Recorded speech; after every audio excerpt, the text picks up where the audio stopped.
Good evening. Good evening. We're going to go ahead and start the program. So as you conclude eating, please continue and that sort of thing. And just kind of be informal about it. But we're going to go ahead and start. It's a real great privilege for me to have a conversation tonight with Rims Barber. And I've really enjoyed getting to know him at a personal level, and to be able to be here, but to share this series of faith with works, and to hear his story and how that's happened. So I guess we're just going to dive right in. Is that okay, Rims? Hey, you're in charge. Okay. Well, I'm just now. So first of all, I just wondered if you could just tell us a little bit about why did you want to become a minister? What led to that point in life? That's not an easy question. After I graduated from college in 1958, I spent a year helping out at a local Presbyterian church, doing odds and ends, working with the youth and doing some visitation and stuff like that, getting to know the minister pretty well. And he suggested that I apply to Princeton Seminary, and so I did. And there I found a community of people, and it's in community that one finds their place in the world. And, among just a wide variety of people that were in the seminary that I got to know, there were so many people of faith of different sorts, we were not all the same philosophical positions, but that was good. The diversity was wonderful, and the sense of community helped. And I struggled through the first year. I had trouble with the philosophy course, but just in the struggle and with people to talk to and learn from, I came to decide that I should complete the course, get ordained. And I did. And you did? Okay, good.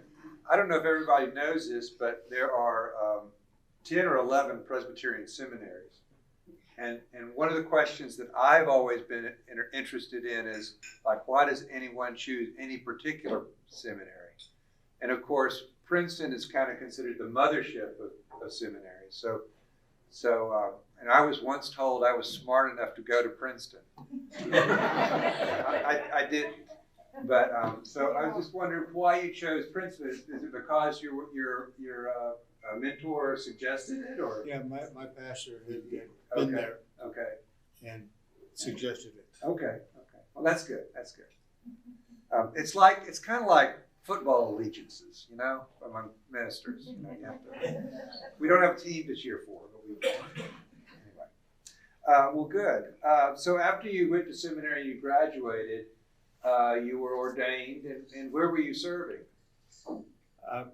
I served as an assistant in a church in Davenport, Iowa, and I enjoyed that. One of the things I did was made the visitation of families the centerpiece of my ministry, and managed in the 3 years I was there to visit every family. Wow. In one way or another. Some were just dropping in and having coffee and cookies and chatting. Others it was Mama's in the hospital and I need to be there, and can you hold my hand? Right. And, you know, getting to know people that way was very important to me. And listening to folks, finding out what their needs were, where they wanted to go with their lives. So it was an interesting time. Then in 1964, the National Council of Churches put out a plea for ministers to come to Mississippi to assist in Freedom Summer, to be with the young people and with the Mississippi local folks who were working to bring change. And another minister, a congregational minister in Davenport, and I decided to come together, take our vacations and come. And so we did. And that was the biggest change in my life. I came and was assigned to Canton, and the Methodist minister there, James McCree,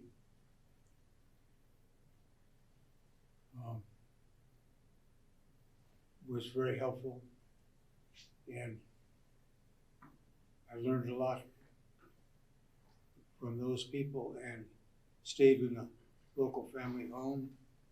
I mean, the people who took us in fed us, gave us a bed to sleep in, and took all the danger upon themselves. I mean, we could quit and go home anytime, right? But they were stuck there, and the clan knew where they were, and so they were in. They were real gutsier then, and I just what I found were people who were very poor, who had been put down and discriminated against, who nevertheless found a way in community to get together and make life change. I mean, for many people, they were living like in fiefdom.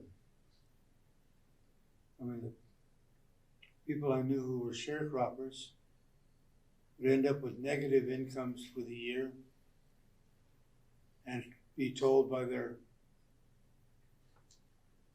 man who owned the property, I'll let you stay over the winter so you can come back and earn back the money you owe next year on the crop. And people were in basic servitude that way. And life was not something they made happen, it was something that happened to them. And we went out every night to a different part of the county and met with groups of people who wanted to get together and express their needs and their concerns and their hopes for the future. And we sat in little churches mostly. Sometimes it was a half dozen people, sometimes it was a large group. Many times just a small group of people who could sit there and talk about what the problems were, what they wanted for their children, what they needed for themselves. And they got into voter registration. They developed the the Head Start program in Mississippi was developed in those kind of meetings where people said that's what they wanted for their kids. And there were literacy programs that grew out of those meetings, things that people desperately needed to make a difference in their lives. And they found that they could get together and they could make a difference. And I remember the first Head Start community groups who got together and said, okay, now we're going to decide where to hold the program, what church to use, who the teachers are going to be, how much they're going to get paid, where we're going to get our supplies. And I remember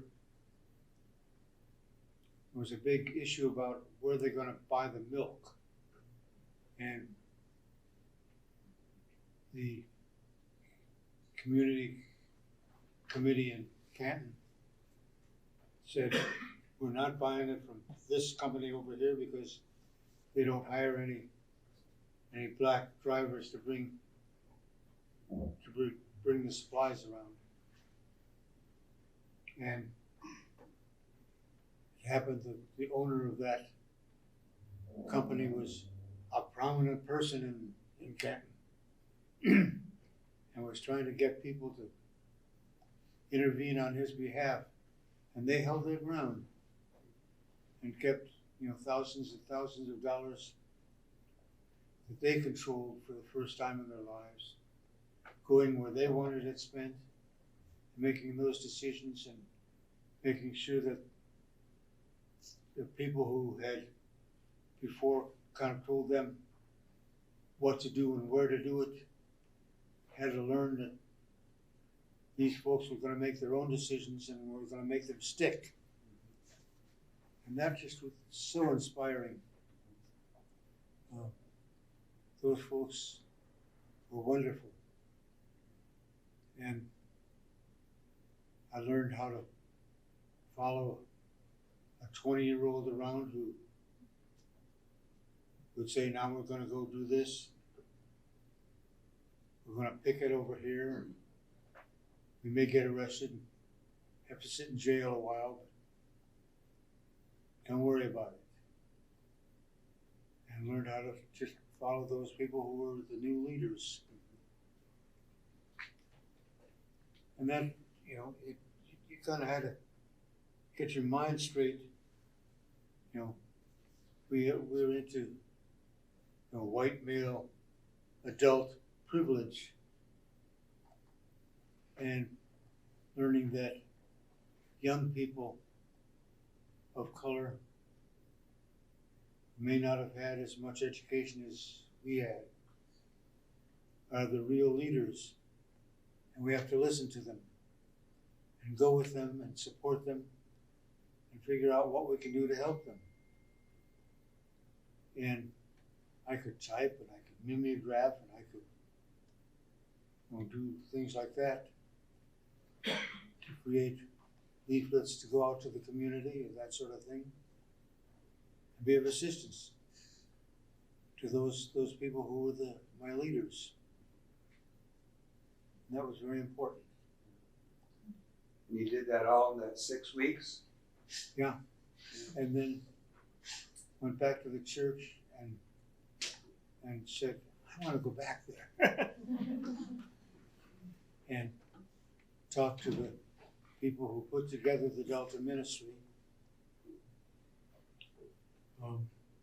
which was a commission of the National Council of Churches, and said, can I come back? And graciously they let me come back. And I didn't have a salary the first year or so, but it didn't matter. I had a little jingle in my pockets and could get by. And they gave me gas money, and that was it. Where did you live when you came back? I lived in the Freedom House in Canton. You came back to Canton itself. Came back to Canton and stayed there until September of '66. And then I moved to Greenville. And there we were working with displaced sharecroppers who we helped build a community for themselves. And just outside of Greenville. And I worked with the children in that community and worked helping them put together all sorts of things. I knew how to do a little plumbing, and we took an old silo and made a shower room out of it. And did things like that. Worked with the kids and helped them. They had to learn how to deal with white folks. And I had to be that one they could learn how to deal with. So that when they desegregated the schools, they would be able to hold their own and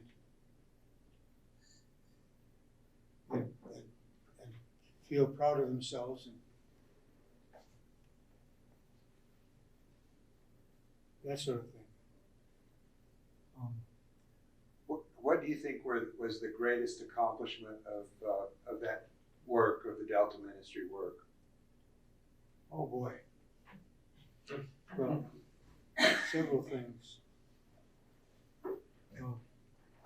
We did a lot of work with the ex-sharecroppers, help them gain literacy, learn how to use flush toilets,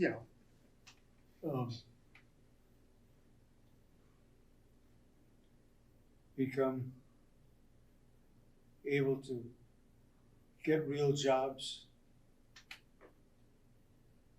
We did some organizing of people in job sites.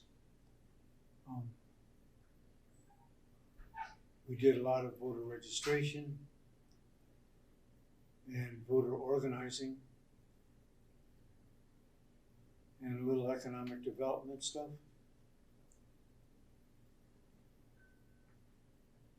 And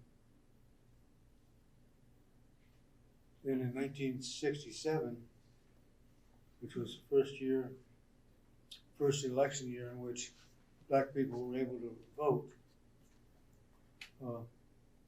worked with folks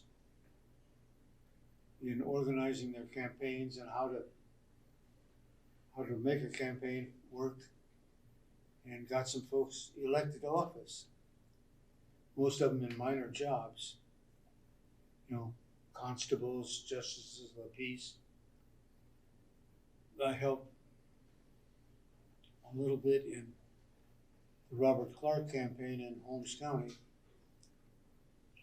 And he got elected as the first black person since Reconstruction to be a member of the state legislature.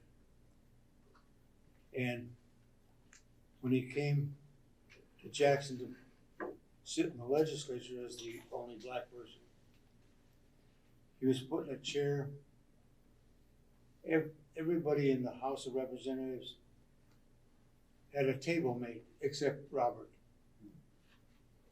He had no table mate, no secretary, no telephone. And so what we did is we rented some space over on Ferris Street, which is just a couple of blocks from the Capitol, and set up an office that Robert could use so that people could contact him, because black folks in the state saw him as their representative, and they wanted him to do things for them. And I was kind of his aide for the first couple of years at least, and helped him put together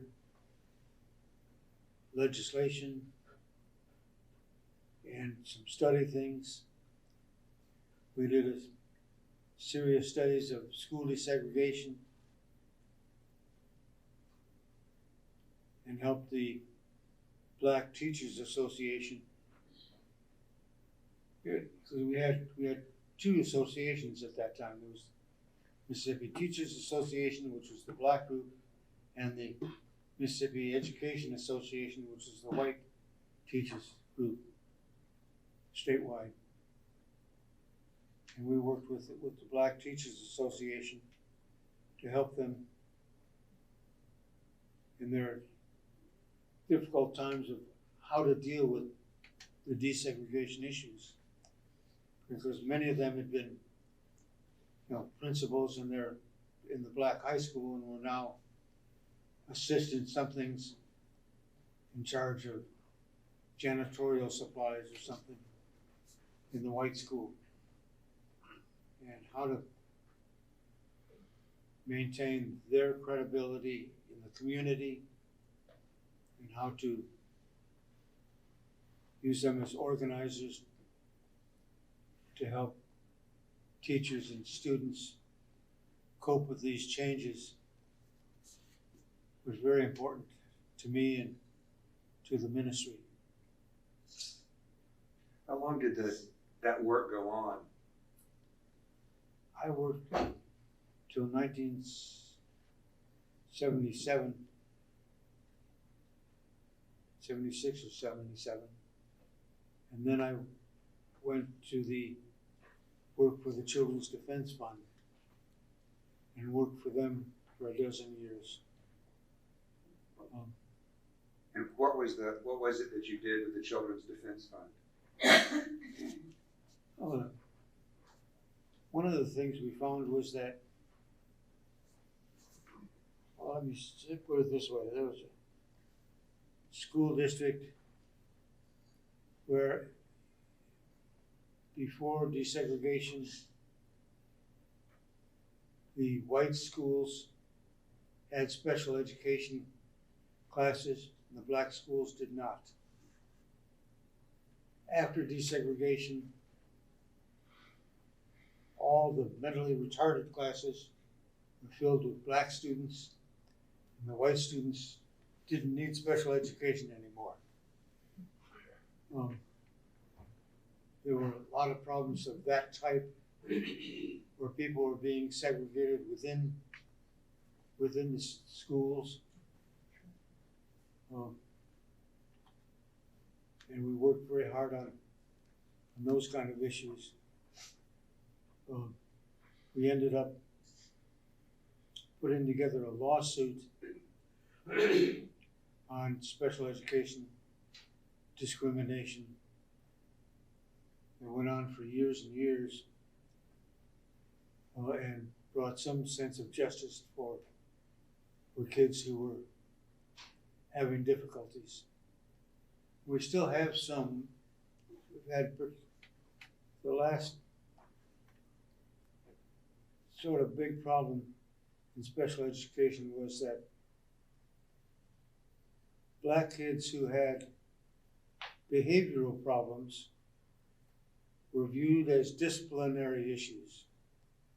White kids with behavioral problems got mental health services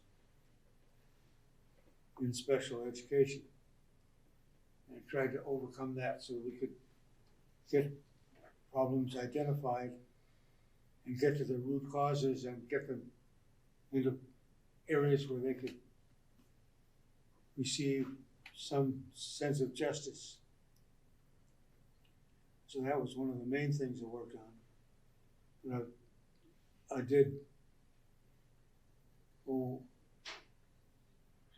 I worked on the foster care system, which still has got problems, but it's better now than it once was, because kids the majority of kids in foster care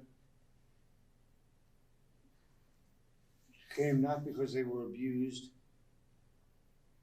but because they were neglected, because of the poverty of their families. That the definitions used in the Child Protective Services on neglect were such that poor people were more likely to have their children taken away and put in foster care than white kids were. So we tried to tackle that situation and made, I think, some significant differences, and things are a bit better now.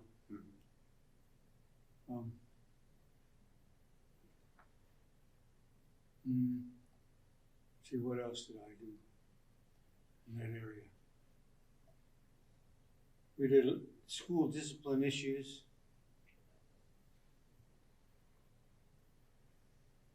Put together a study of, school discipline and what does it say in the student handbook and what happens actually in the classroom. They sometimes do very different things. We've tried to intervene and get community groups, parent groups interested in trying to make a difference there. And I know in Jackson there's been a very active set of groups that have worked on those issues and tried to make sure that the curriculum was developmental and that it was appropriate for all age groups and that the discipline was done in a way that was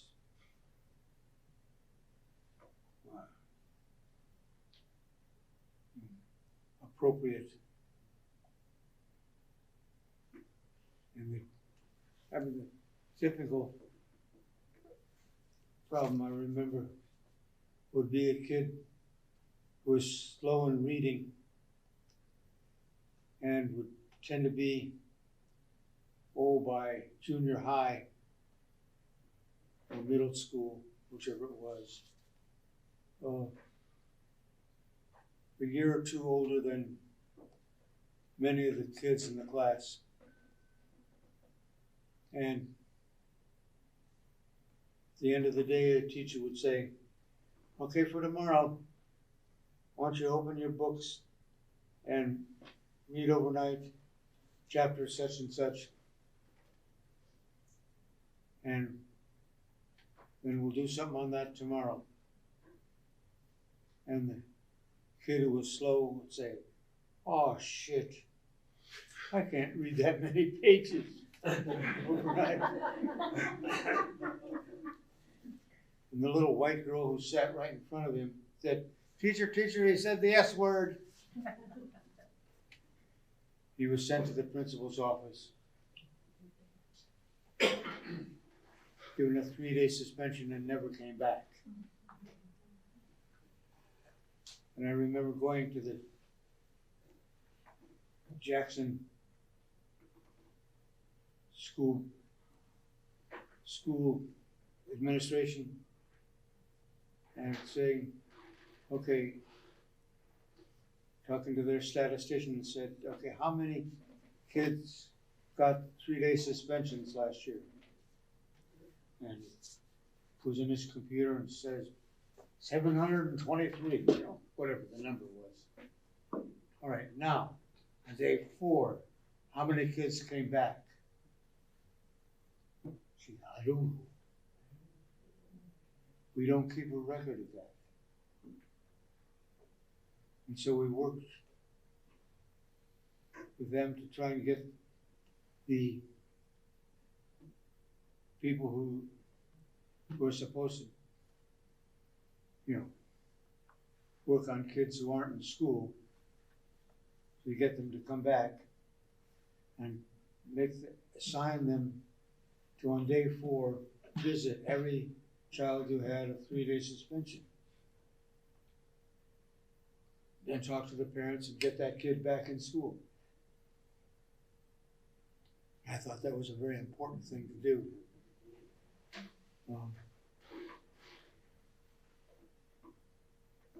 Those are the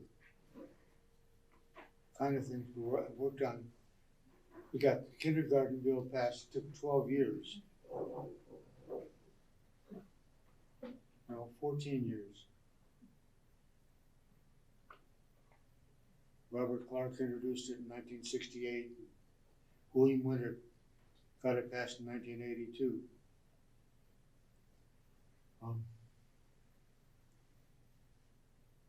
We worked on that and compulsory attendance. And helped get those things into the Education Reform Act. At this time, were you located in Jackson or were you still in Greenville? With the Child Protective Services, were you here? I was here. I moved to Jackson in 1971. Bought a house in the Bellhaven area for $15,000.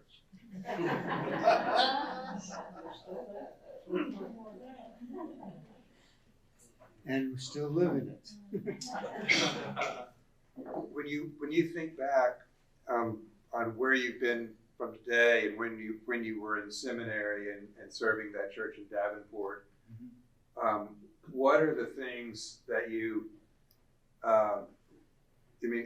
could you have imagined then where you are now, and how did you what have you gained from that? And I never thought I'd live to be this old.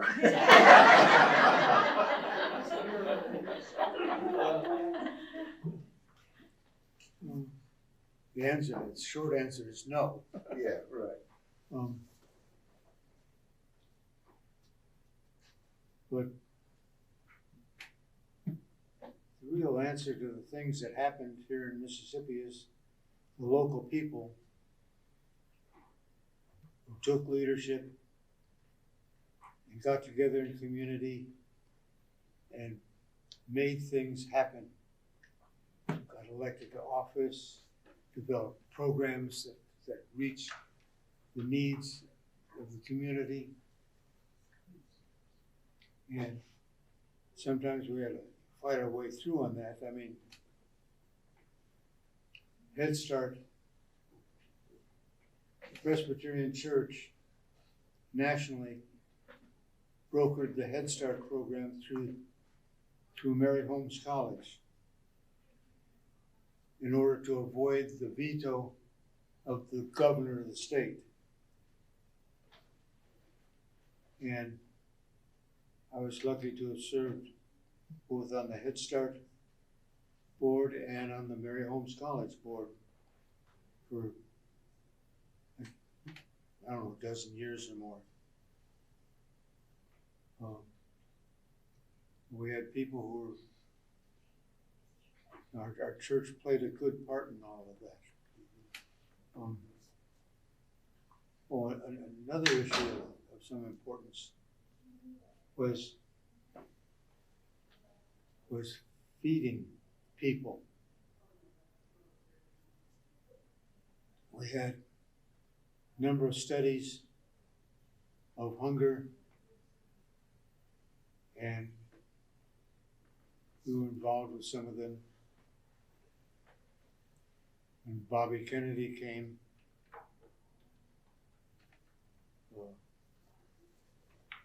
and when the Harvard Medical School people came, and we I remember sitting in a meeting in Greenville in '66, I think it was. Secretary of Agriculture came and was meeting with people, talking about the food stamp program. And in those days, in order to get $100 worth of food stamps, you had to put up $30 cash money to get the $100 worth of food stamps back. And I think it was Jeremiah Blackwell from Myersville who said to the Secretary of Agriculture, "I ain't got $30.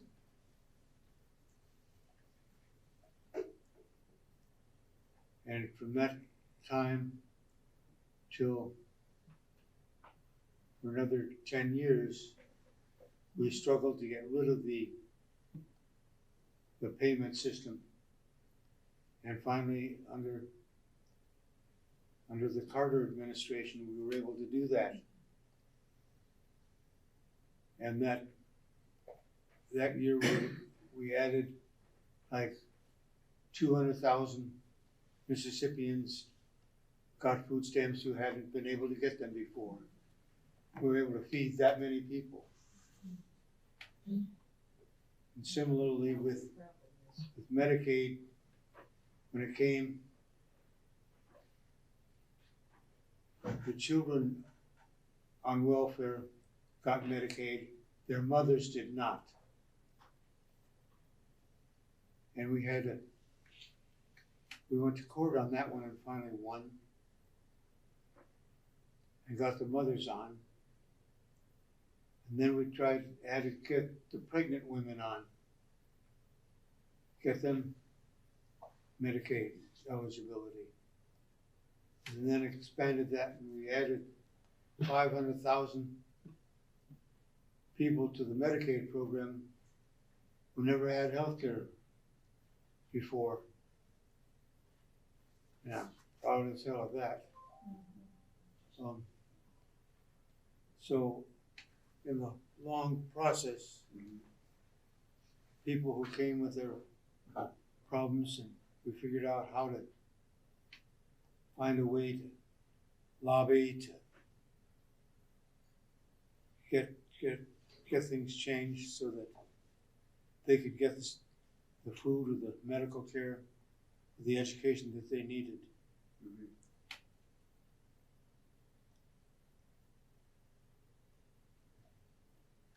What do you see as the challenges for the future?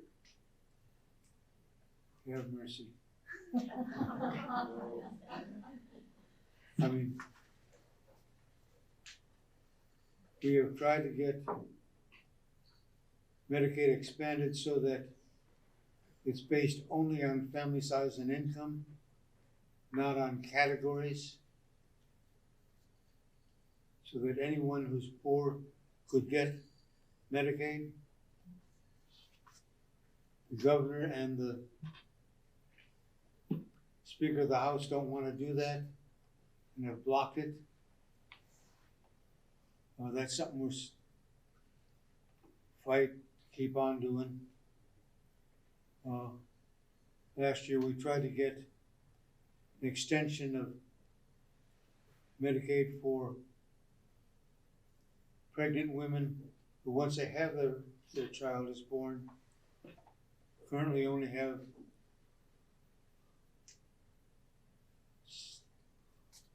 6 weeks or something like that. No, 2 months of eligibility before they're cut off. We tried to get that expanded to a year, and it was blocked in the legislature. Those kind of things we have to come back and work on.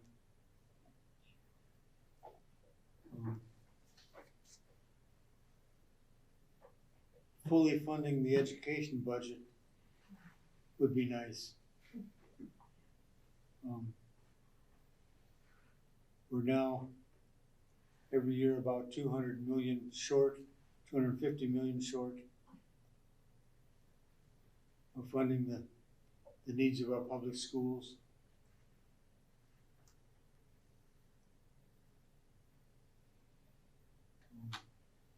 There are a lot of good groups working on issues like this. I mean, at noon today, we went to Working Together Jackson luncheon, and Fondren had a half a dozen people there. And there were 40 different churches had people there. And that group is gonna work on, has been working on the water issues and the garbage issues in the city of Jackson, and is working on the Medicaid issues at the state legislature and education funding as well. And there are other groups like that.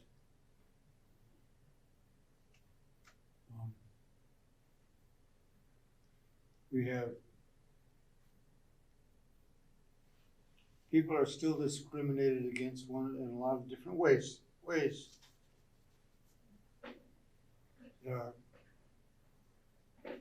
And we found that once you decide you're against discrimination, you're really against discrimination against anyone. And so we have to work with women's groups and gay rights groups and immigration groups, because they are all targets of various forms of discrimination. So there's still work to be done, yeah. Good. So, last question, or at least for me, for tonight, maybe. So, if you could write a letter to your younger self, what would you say? Don't grow old.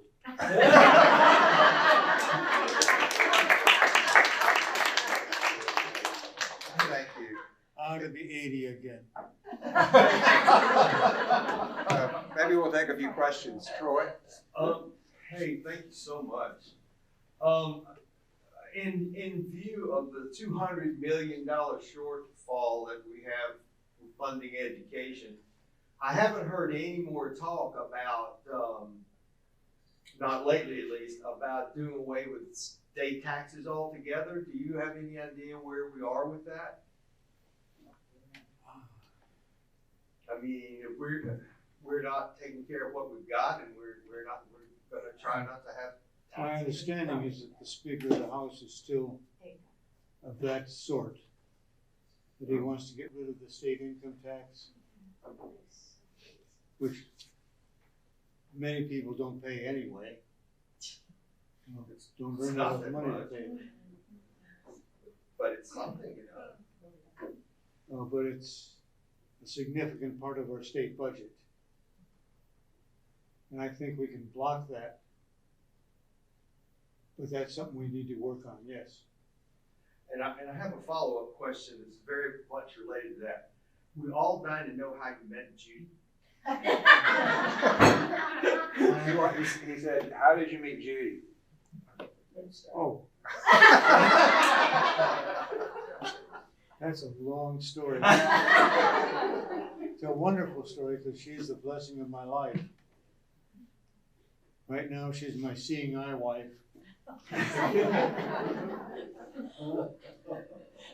Since I haven't been able to drive in 3 years.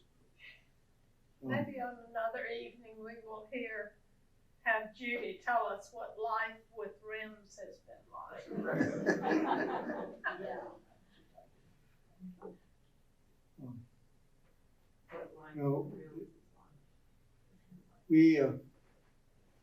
This is a second marriage for both of us. We each had 2 children by our first marriage, and got together 47 years ago, and put the family of 6 together. And it's been wonderful ever since.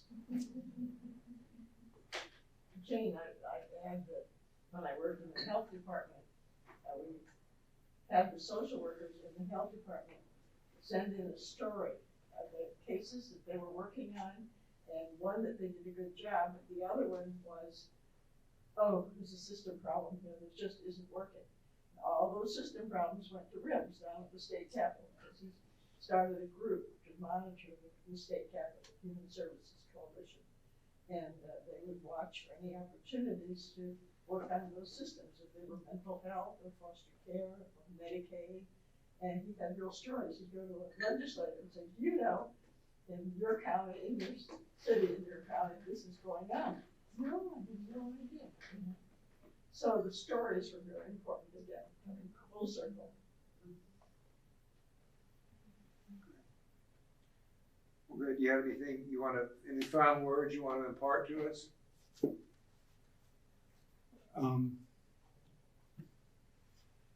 There are lots of good books about those old days. One of my favorites is Local People by John Dittmer. Because it is, as I always say, it's those people that I was able to find ways to help. But they're the ones who made the difference. And I would push that book. Tell us that book again. What's the name of that book? Local People Local People. by John Dittmer. On Amazon. What is Charles's book? Charles Sallis Uh-huh. was about this, trying to get them to teach the civil rights movement in the public schools.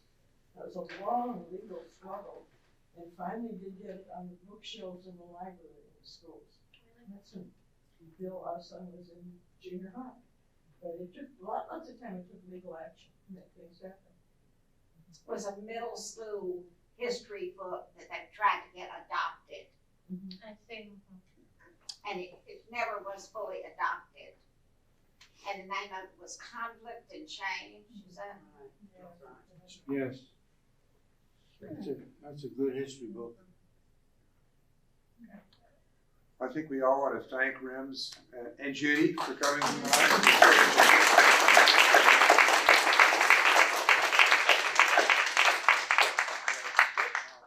And I'm gonna close with a prayer. All right. Prayer is always good. Okay. Lord God, we thank you for Rims and the faith that he has shared and the way in which he has made a witness for what is good and right and for your goodness in the world. We ask that you bless him and Judy this night and all of us, and that we continue to draw inspiration and courage from what he shared. We give you thanks for this time. In Jesus' name, amen. Amen. Thank you. Thank you.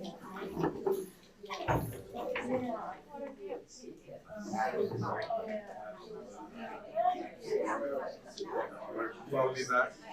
Okay.